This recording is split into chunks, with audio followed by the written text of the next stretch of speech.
bit and talk to Dr. Bob. You're a concierge physician, so you'll have to explain what Well, that. I guess in a sense I am. I don't necessarily lead with that because I think that the idea of the concept of concierge medicine, at least in today's medical world, is that it's a physician that people pay a fee to have a bit more access, that they don't have quite as many patients, and you might have an easier time getting an appointment scheduled or reaching the physician. And that's great, but there's still kind of limitations and significant distinctions. So the consistent factor, the thing that is similar, is that I don't work with insurance. I allow patients and families to pay me based on the value that they receive from our services. We don't allow the limitations of typical insurance benefits to restrict what we can do for people. Because I was in that world of, I was an emergency physician for 20 years, and then I worked in the palliative care and hospice world in the traditional insurance model. And there were so many gaps and limitations that people were faced with. And those gaps and limitations had a significantly negative impact on their lives. Sometimes just making the quality of their life poorer, and sometimes actually resulting in a premature death. I decided that I didn't want to accept those limitations, that people needed better care and more support, and so we developed a model of care that allowed them to receive that. So tell us what you do with families that have a family member that are in the maybe the end of life. Sure.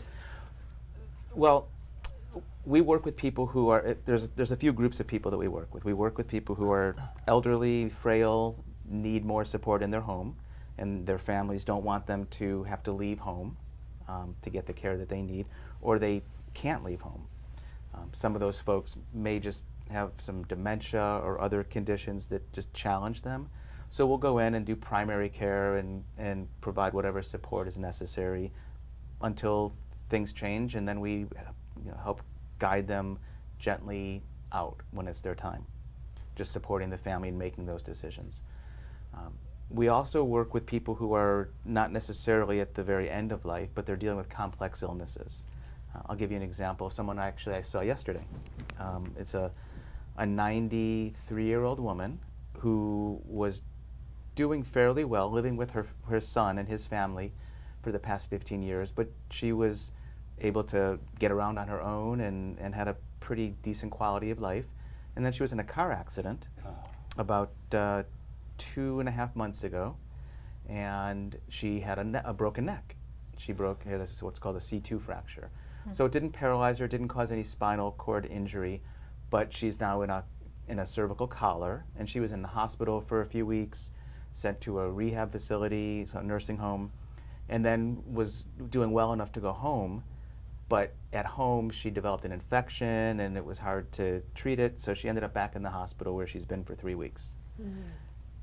She is miserable in the hospital. She's having delirium. She's not thinking clearly. She's in this strange environment. Her family, she's got 3 children, and one of them is at the hospital 24 hours a day.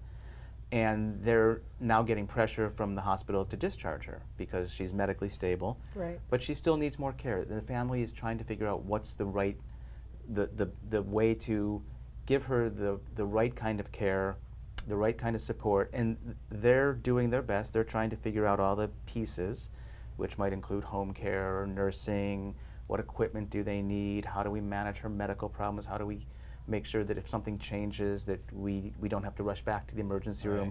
So there's all of this kind of circulating, and the family is needing support. So somebody, they reached out to a company that does home care, private home care, and told them what they're dealing with, and the person said, well, you need to call Dr. Bob.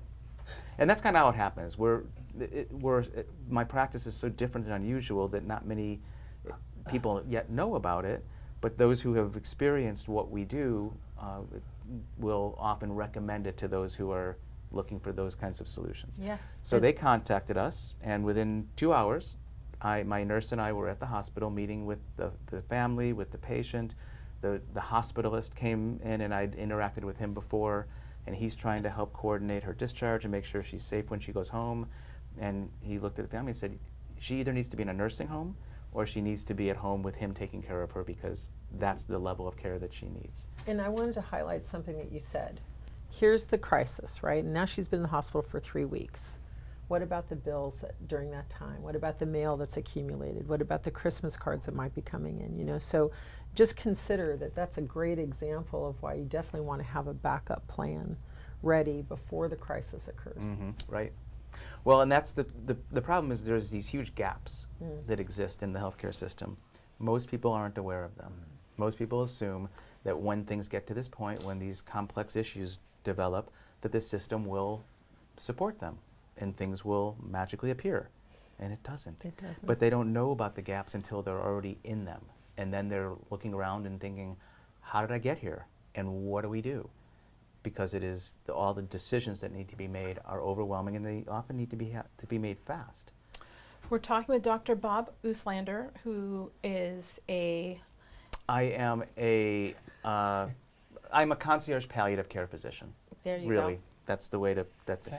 it. And the name of my company of my practice is Integrated MD Care, Yes. because we integrate. We have the physician, the nurse practitioner, but we also have integrative therapists like massage therapists and music therapists and acupuncturists and physical therapists and a nutrition expert, gourmet chef.